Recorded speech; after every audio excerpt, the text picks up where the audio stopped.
Well, just today, a federal judge ruled that the U.S. can hold Gitmo detainees indefinitely without charging them.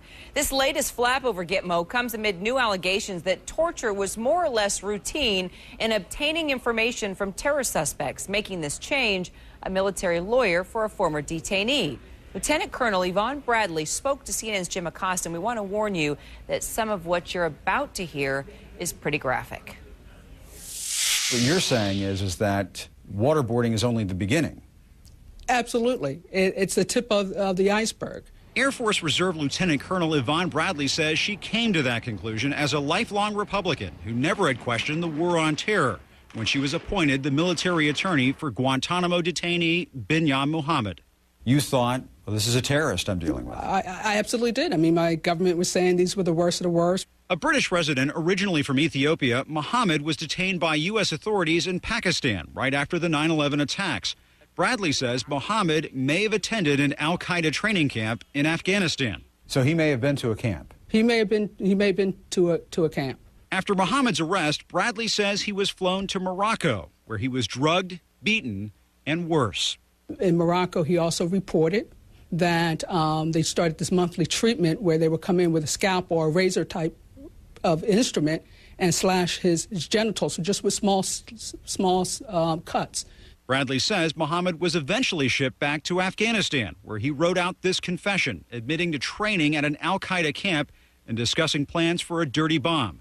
When asked if he had been abused, he wrote no. He confessed to all these things after he had been abused and tortured. There's no reliable evidence that Mr. Mohammed was going to do anything to the United States. Late last year, a military commissions judge dropped the charges against Mohammed.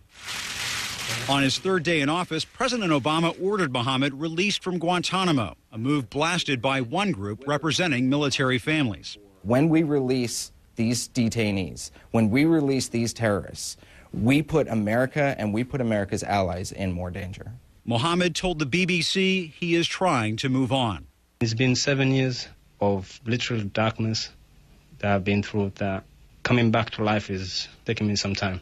Yvonne Bradley believes there are other former and current detainees on the same journey. You feel comfortable saying that in a U.S. military uniform? I do, because I raised my hand to protect the Constitution of the United States. This has nothing to do about national security. It has to do with national embarrassment.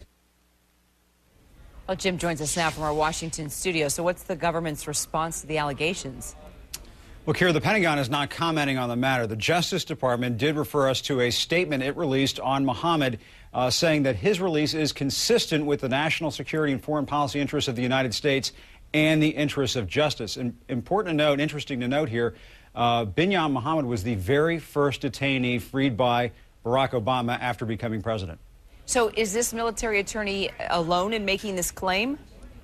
She's not. There have been a number of military attorneys who have spoken mainly in published reports criticizing the process down at Guantanamo, the military commissions process that Yvonne Bradley, the lieutenant colonel in that piece we just watched, calls a farce. And there are other military attorneys who describe the process the same way, that in many cases the government was trying to use testimony, evidence that was obtained through some of these harsh interrogation techniques. And she says that in her mind, none of that material is usable. And now we're starting to see the Obama administration change some policies as a result of some of this criticism.